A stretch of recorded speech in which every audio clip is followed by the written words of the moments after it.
नमस्कार, जम्मू कश्मीर का ये बुलेटिन देख रहे हैं आप और मैं हूं प्रियंका गुप्ता आपके साथ। बुलेटिन की शुरुआत करेंगे कश्मीर के साथ, क्योंकि कश्मीर में सर्दियां जैसे ही शुरू होती हैं वैसे ही वहां की आवाम को बिजली कटौती की समस्या से जूझना पड़ता है।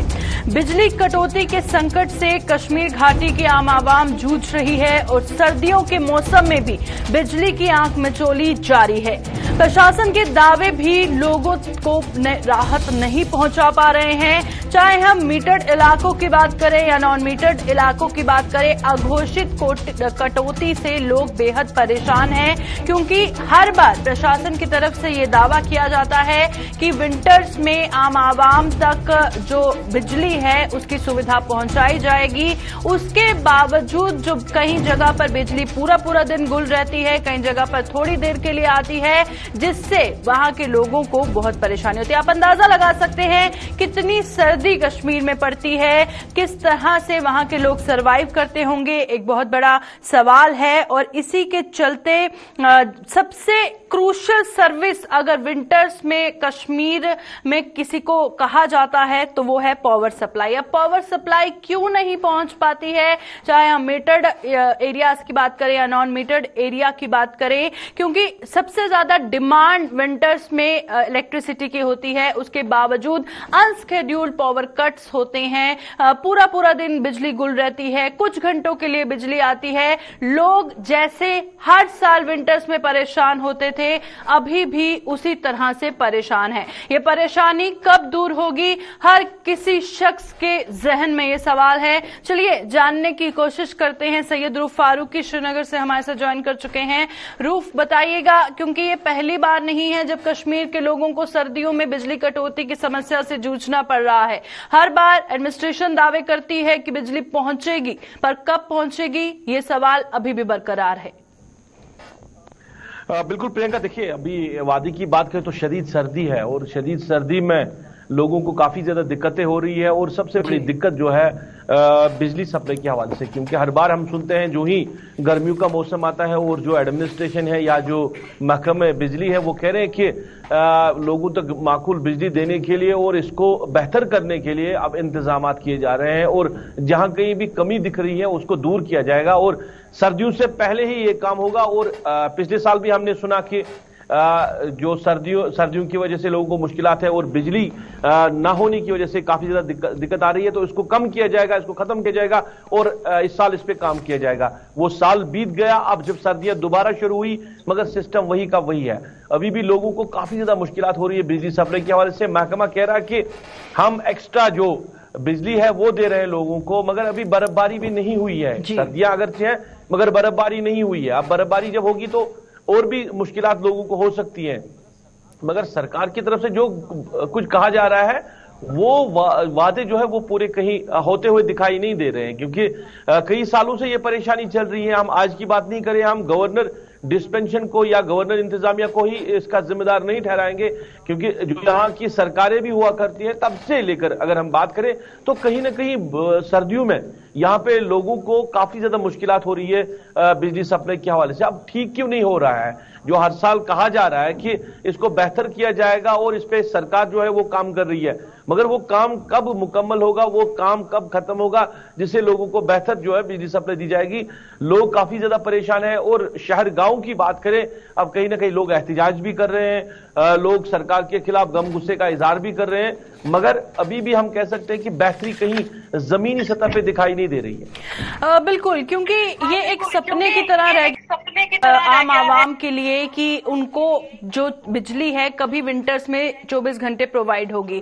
अब जिस तरह से आपने जिक्र किया कि हमेशा ऐसा कहा जाता है जो ग्राउंड पर कहीं किया नहीं जाता है, तो सबसे बड़ी बात है जब मेट्रोलॉजिकल डिपार्टमेंट की तरफ से प्रेडिक्शन की जाती है कि बर्फबारी होगी, जहां पूरी दुनिया को सुनने में बहुत अच्छा लगता है, कश्मीर के लोग परेशान हो जाते हैं कि हम सरवाइव किस तरह से करेंगे। अब हीटिंग अरेंजमेंट्स हर किसी के घर में होते हैं, रूम जो उनके घर को जो है उनको वार्म रखना है, पानी गर्म करना है और बहुत सारी बेसिक सुविधाएं हैं और बेसिक सुविधा मिलना हर किसी का राइट है। तो क्या कहेंगे, किस तरह के हालात ग्राउंड में हैं?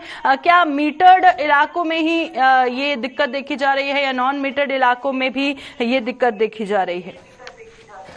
मीटर्ड एरिया जो है वहां तो सरकार की प्रायोरिटी है और सरकार को वहां पे लोगों को माकूल बिजली देनी ही है, क्योंकि वहां पे आपने मीटर इंस्टॉल किया है और जब मीटर आपने इंस्टॉल किया है तो डेट मीन्स कि आपको 24 घंटा उनको बिजली देनी है। तो मीटर्ड एरिया में भी शेड्यूल जो दिया गया है और वहां पे भी पावर कट्स लग रहे हैं, और जो नॉन मीटर्ड एरिया है वहां पे बुरा ही हाल है। अगर हम शहर की बात करें, टाउन्स की बात करें, डिस्ट्रिक्ट हेडक्वार्टर की बात करें, अगर 6 घंटा लोगों को बिजली नहीं मिल रही है, 8 घंटा 9 घंटा नहीं मिल रही है, मगर दूर दराज गांव की बात करें वहां पे काफी ज्यादा मुश्किलात है।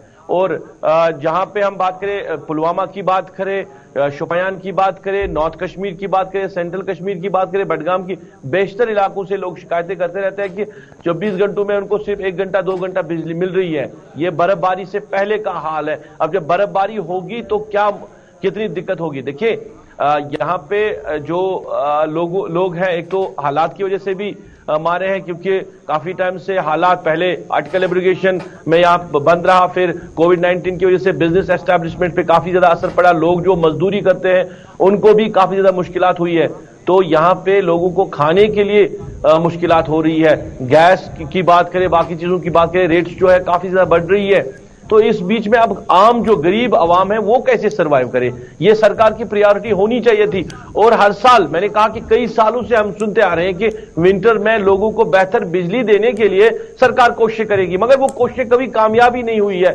क्या सरकार ने उन कोशिशों को वाकई में उन पे काम किया है? आप मीटर लगाने की आपको प्रायोरिटी है, आपने मुख्तलिफ एरियाज में मीटर इंस्टॉल करके रखे हैं, आपने नए ट्रांसफार्मर जो 2, 3, 4 घरों को ट्रांसफार्मर देके वहां पे मीटर लगाते हो, एक स्कीम जो मरकजी मामलों की स्कीम है उस पे तो आपने काम किया है, मगर क्या ये मीटर्ड एरिया में आपको 24 घंटा बिजली नहीं देना है, इस पे कभी सरकार ने या महकमे ने काम नहीं किया है, जिसकी वजह से लोगों को दिक्कत है। और आए रोज आप भी देखते हैं, सारे लोग देख रहे हैं किस तरह लोग एहतजाज भी करते रहते हैं महकमे के खिलाफ कि जो बिजली, अब लोग यहां पे कह रहे हैं कि जो महकमे ने शेड्यूल दिया है बिजली सप्लाई के हवाले से, अगर उसी शेड्यूल के मुताबिक भी लोगों को बिजली मिलेगी तो वो भी उनके लिए सही था, मगर जो शेड्यूल इन्होंने खुद दिया है उस शेड्यूल के हिसाब से भी मुख्तलिफ इलाकों से शिकायतें आ रही कि लोगों को बिजली नहीं मिल रही है। बिल्कुल, शुक्रिया रूफ इस पर जानकारी देने के लिए और चर्चा करने के लिए। बेहद जरूरी भी था कि हम ग्राउंड की सच्चाई पहुंचाए, क्योंकि खुद ही जो शेड्यूल दिया गया है डिपार्टमेंट की तरफ से वही इम्प्लीमेंट नहीं हो पा रहा है, उसके अकॉर्डिंगली जो है पावर कट्स नहीं हो रहे हैं, अनस्केड्यूल्ड पावर कट्स हो रहे हैं, जिससे लोग बेहद परेशान है। और ये पहला साल नहीं है जब लोग परेशान हैं, काफी सालों से ये दिक्कत है। हर बार कहा जाता है दिक्कत दूर होगी, पर इस साल भी अभी बर्फबारी ठीक से हुई भी नहीं है, उसके बावजूद जो बिजली कटौती की दिक्कत है वो कश्मीर में शुरू हो चुकी है। अब ये डिमांड और सप्लाई का जो बैलेंस है वो कब एडमिनिस्ट्रेशन इसे ठीक कर पाएगी, खैर वो तो कश्मीर के लोगों का कहना है कि हमारा सपना ही रह गया है। तो चलिए बढ़ते हैं आगे और अब बात करेंगे जम्मू श्रीनगर हाईवे की, क्योंकि एक बार फिर जम्मू श्रीनगर हाईवे का 4 लेनिंग जो काम है वो विवादों में गिरता हुआ नजर आ रहा है, क्योंकि श्रम कानूनों का पालन न किए जाने के आरोप लग रहे हैं और भारतीय मजदूर संघ ने प्रशासन के खिलाफ मोर्चा खोल दिया है। प्रदर्शन कर प्रशासन से इंसाफ की गुहार लगाई जा रही है। और हाल ही में union minister for road transport और हाईवेज नितिन गडकरी का जो दौरा था उसमें उन्होंने ये कहा था कि जो ये 4 लेन नेशनल हाईवे का काम है ये जम्मू से श्रीनगर है, ये कंप्लीट होगा दिसंबर 2023 तक। अब जबकि एक बार फिर ये विवादों में है, एक बार फिर जो भारतीय मजदूर संघ है उन्होंने प्रशासन के खिलाफ मोर्चा खोल दिया है और श्रम कानूनों का पालन न किए जाने के जो आरोप लग रहे हैं, इसके बाद क्या ये जो डेडलाइन दी गई है इससे पहले जम्मू श्रीनगर हाईवे 4 लेनिंग का जो काम है वो पूरा हो सकेगा, एक बहुत बड़ा सवाल है। चलिए क्या है पूरी जानकारी, रुक करते हैं रामबन से, हमारे संवाददाता नदीम ज्वाइन कर चुके हैं। नदीम बताइएगा कि क्यों ऐसे आरोप लगाए जा रहे हैं कि जो श्रम कानून है उनका पालन नहीं किया जा रहा है। जी बिल्कुल, देखिए प्रियंका, इस वक्त मैं रामबन के शहरी इलाका में हूं, जहां पे किला मोड़ के मकाम पर हमने देखा कि जो भारतीय मजदूर संघ है वो प्रोटेस्ट कर रहा है। लगभग 10वां या 11वां दिन है आज की डेट में जो प्रोटेस्ट कर रहे हैं। पिछले कई दिनों से प्रोटेस्ट चलता आ रहा है। इनकी बराबर ये डिमांड है कि जनाब जो भी लेबर लॉज है वो इम्प्लीमेंट होने चाहिए, एक मजदूर का हक है उसे मिलना चाहिए। यहाँ पर जब हम देखा कि काफी हुजूम है, सैकड़ों की तादाद में मजदूर भारतीय मजदूर संघ के प्रेसिडेंट है हमारे साथ, जो बात करने के काका सिंह जी, हम इनसे बात करने की कोशिश करेंगे कि क्या वजूहत है आपकी, कि क्या प्रॉब्लम्स यहाँ पे अगर प्रोटेस्ट कर रहे हैं तो क्या वजह क्या है, क्यों कर रहे हैं आप? सबसे बड़ी डिमांड हमारी ये है कि रामबन डिस्ट्रिक्ट में लेबर लॉज इम्प्लीमेंट होने चाहिए। इसमें होता है EPF होता है, इंश्योरेंस होता है और बहुत सी चीजें होती है। तो हमने जब ये बात उठाई डीसी साहब से 5 दिसंबर को, तो डीसी साहब ने आगे फॉरवर्ड करके NHA को बोला, NHA के बाद जो है ADC को बोला, सब कुछ कर दिया। तो हमने फिर फैसला ले लिया कि 20 तारीख से हम कंटिन्यू स्ट्राइक में बैठ जाएंगे। 20 को हम स्ट्राइक में बैठे हुए थे। कैला मोड़ में हमारा भारतीय मजदूर संघ का ऑफिस है, हेड ऑफिस है, वहां बैठे हुए थे। तो हमने कॉल दे दी थी कोई काम रावण बना नहीं चलेगा, HCC टर्मिनेट हो गई। उसने आगे सबलट चौधरी क्रिमिनल निटोरियस क्रिमिनल जो जम्मू का है, वो जो इधर आकर काम कर रहा था, पिछले 1.5 सालों से गरीबों पर जुल्म कर रहा था। 2-3 बार मैंने उसको पहले भी समझाया, चौधरी ये गलत काम नहीं कर, बोला मैं करूंगा, मैं गुंडा हूं, मैं तुझे शूट कर दूंगा। मैंने उनको मना किया, चौधरी ऐसा 1.5 साल से जब काम चलता, 1.5 साल से ऐसी बात क्यों नहीं हुई जो 1.5 साल बाद? देखो सर, जब तक हमारी यूनियन रजिस्ट्रेशन नहीं होगी तो हम कुछ नहीं कर सकते हैं। पहले नंबर मैंने यहाँ के लोगों का पूरा असेसमेंट किया। मैं 2011 से लेकर 18 तक टीचरों का प्रेसिडेंट था। उसी दौरान मैं पूरी 500 टीचरों की असेसमेंट करके मुझे पता था कि यहाँ के लोग जो जेंटल है, इनोसेंट है, टीचर लोग, तो मैंने इतना फैसला ले लिया। लेकिन जब जुलाई के महीने में मेरा पड़ोस में एक चाचा था, वो गिरा, उसकी पसलियां टूट गई। तो मैं रामबन थाने में गया, तो थाने वाले बोलते हमारा ये नहीं पड़ता बैठा। तो मैं बरनाल के रामसू गया, तो उन्होंने बोला जी रामबन ये वो डरते हैं क्योंकि ये रामबन की जो पुलिस जो भी आती है करोड़ों पैसे देकर आती है, यहाँ पर संडे बेचते हैं, 2 नंबरी काम करते हैं, यहाँ पर कोई नहीं पूछा जाता। आपकी डिमांड क्या है जो आप प्रोटेस्ट? मेन डिमांड हमारी ये है कि हमने जब बंद करके रखा रोड, तो रोड नहीं बंद किया, हमने ऑफिस में रखा। तो पता लगा कि हमारे केला मोड़ में पहले पुल गिरा था, वहां पर काम सब स्टैंडर्ड चल रहा था। हमने बोला भाई काम नहीं करो, तो चौधरी वहां आ गया। वहां उसने बोला भाई आपका लीडर कौन है? तो मैं चुप रहा, मैं मास्क लगाकर ऐसे था बैठा हुआ, खड़ा था। तो मेरे पास उस टाइम 27 बंदे थे। तो उन्होंने बोला भाई काम बंद करो। तो बोला कौन है काम बंद? उसने पिस्टल निकाल दी। जब पिस्टल निकाली तो बंदे मेरे जो है पीछे तैयार हो गए। तो फिर वो माफी मांगने लगा, मुझे 2 काम करने दो। तो मैंने बोला ठीक है आप काम करो। अच्छा, ये इश्यूज है आपके? जी। उसके बाद जो है 23-24 ट्यूजडे का दिन था, तो क्लाइंट वाले आए। तो क्लाइंट वालों को मैंने बोला भाई काम बंद है, आप काम करने क्यों आए? तो बोला हमने ये इसका फाइनल करना है। मैंने कहा फाइनल क्या करना है?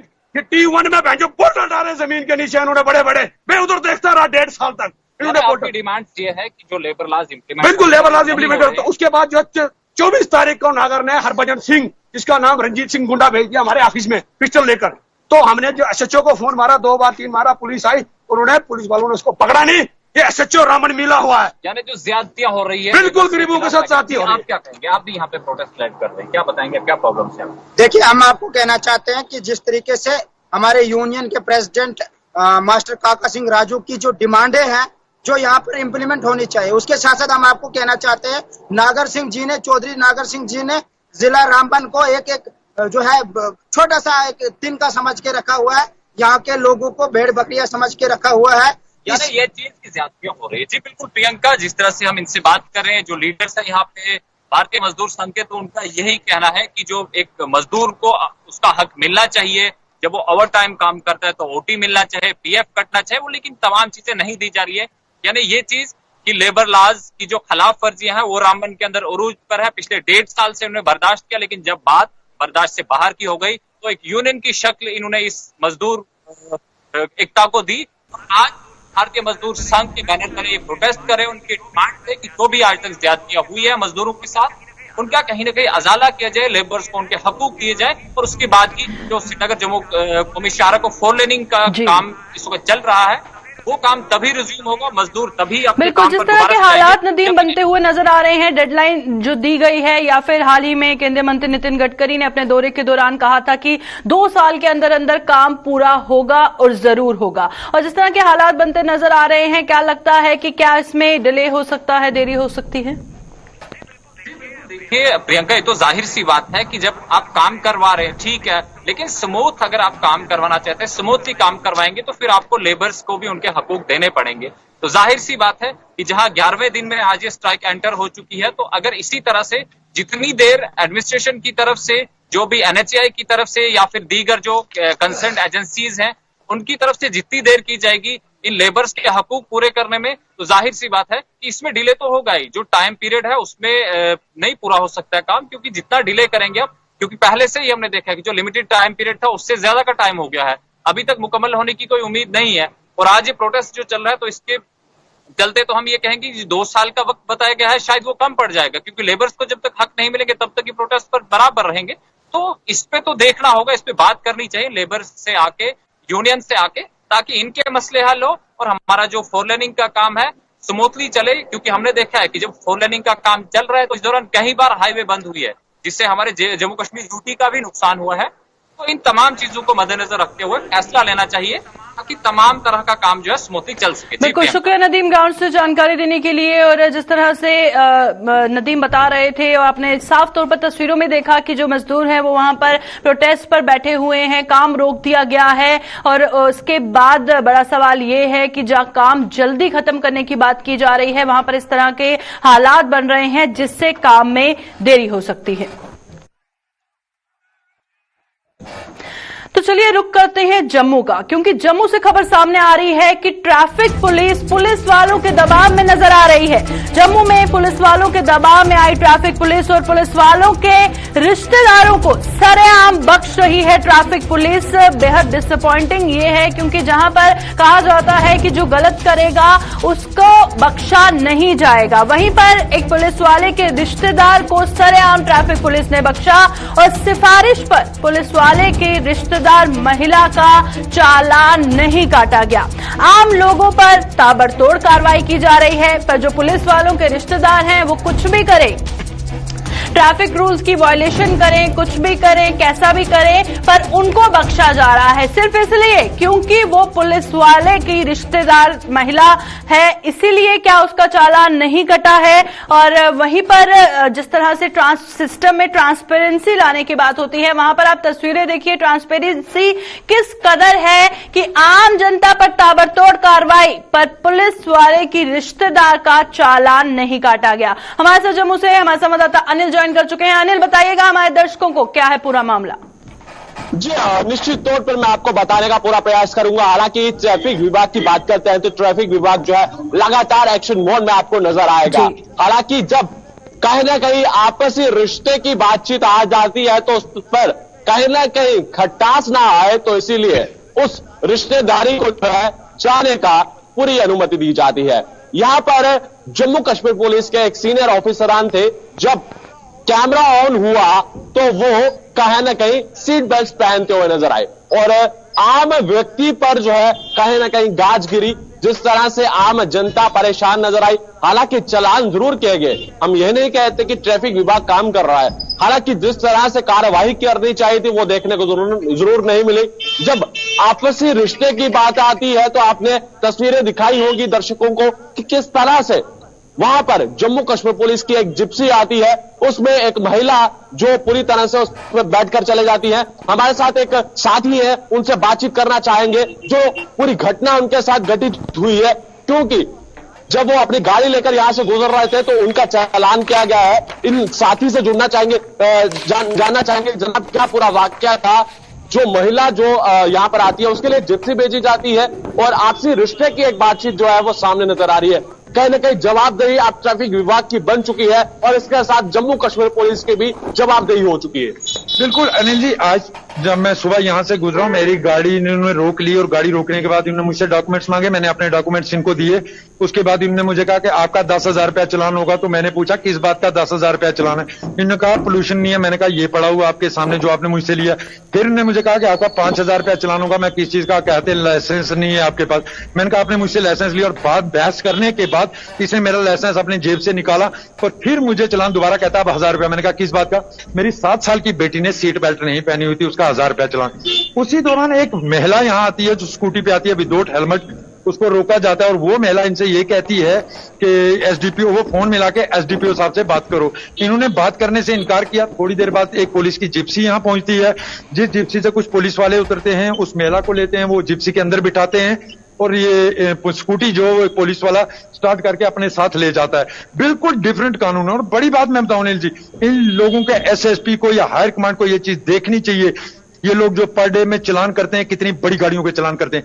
सिर्फ सेंट्रो और मारुति तक ये लोग महदूद है, बड़ी गाड़ियों को हाथ देकर कुछ नहीं है। कितनी बड़ी गाड़ियां यहां से गुजरी, किसी को इन्होंने पूछा तक नहीं, उल्टा इन लोगों ने उनको सलूट किया। जो बड़ी गाड़ियों वाले जाते थे, तो मारुति और सेंट्रो गाड़ी जो इनको नजर आती है, ये उसको रोक लेते हैं। जनाब, एक लाजमी बात यहां पर यह देखने को मिली कि उस महिला के लिए एक जो कांस्टेबल रैंक के थे, वो यहां से स्कूटी को लेकर रवाना होते हैं। ना उनके पास हेलमेट है, ना उनके पास मास्क था, ना उनका कोई चालान किया गया, और उस महिला को भी जाने दिया। और उस एक रैंक के जो अधिकारी काम कर रहे हैं पुलिस विभाग में, उनको डीटीआई जो है उनके सामने जाने देते हैं। बिल्कुल, आप वो देखो कि जब वो महिला को गाड़ी में बिठाया गया, वहां से एक कांस्टेबल आता है, जो स्कूटी स्टार्ट करता है वो भी हेलमेट के बिना है, और आपके सामने आप देख रहे थे, आप उसे विजुअल में आते, वो लेके उसको चला जाता है। इससे आप ये चीज समझ लें कि चलान सिर्फ आम इंसान के लिए, पुलिस के लिए चलान नहीं है, या उन लोगों के लिए चलान नहीं है जिनकी सिफारिश होगी या जिनके हायर अथॉरिटी से लोगों से राब्ते होंगे, उन लोगों के लिए चलान नहीं है, सिर्फ आम लोगों के लिए। और जो मैं बार बार कह रहा हूं कि ये चीजें चेक की जाए,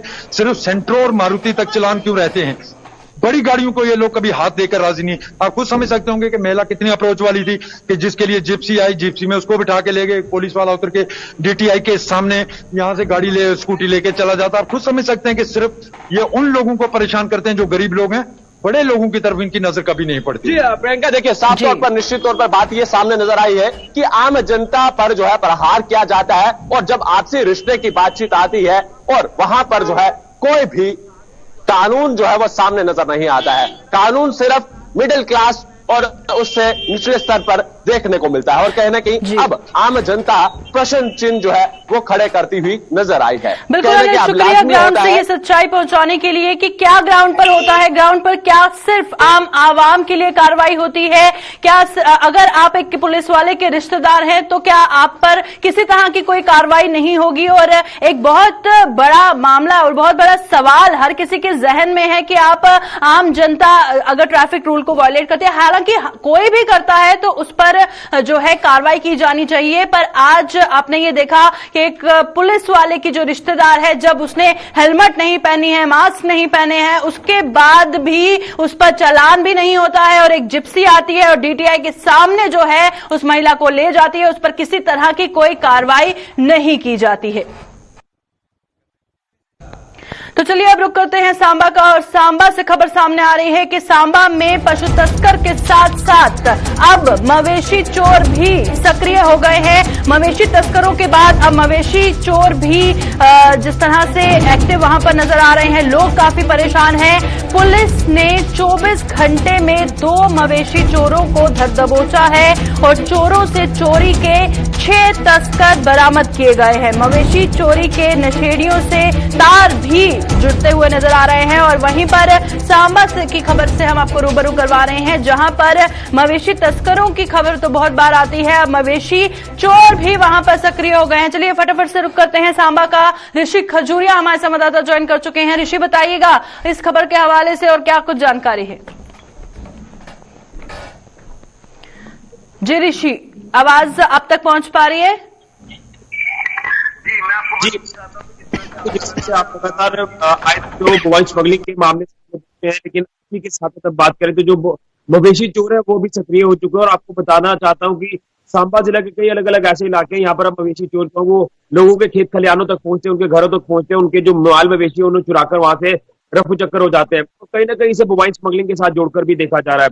जिस तरह से गाड़ियां भरकर जो वो बाहरी राज्यों से यहाँ जम्मू कश्मीर में लाई जाती है और उन्हें कश्मीर घाटी को ट्रांसपोर्ट किया जाता है, तो ये भी एक उसी की कड़ी आप कह सकते हैं कि अब लोग घरों से चुराया जा रहा है।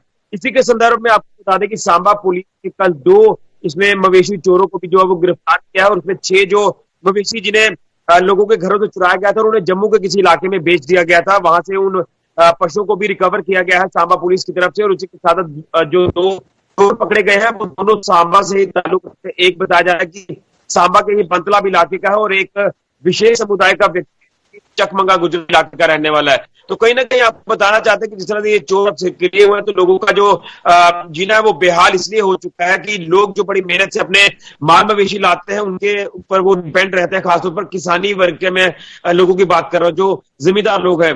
तो कहीं ना कहीं चिंता का विषय कि हमें कहीं ना कहीं जो हमारे हिंदू मान्यता की बात करें तो उसे कहीं ना कहीं आहत किया जा रहा है। उसी के चलते अब सांबा पुलिस को कड़े शब्दों में कल लोगों ने अपना रोष व्यक्त करते हुए कहा कि आपकी नजरों के सामने ये सारा जो प्रचलन है ये शुरू हो चुका है, लेकिन इसके ऊपर आप लोग कमर नहीं कस रहे। और एक डेपुटेशन जो है वो पुलिस स्टेशन में जाता है और वहां पर जो पुलिस के आला अधिकारी हैं वो भी उनकी बात सुनते हैं, लेकिन उसके बाद पुलिस एक्शन में आती है। 24 घंटे के भीतर इन 6 जो पशुओं को जो है वो रिकवर किया जाता है और उसी के साथ साथ 2 इसमें पशु जो चोर थे उनकी भी गिरफ्तारी की जाती है। तो मुझे लगता है कि आने वाले समय में भी पुलिस को इसी तरह से एक्शन लेना होगा।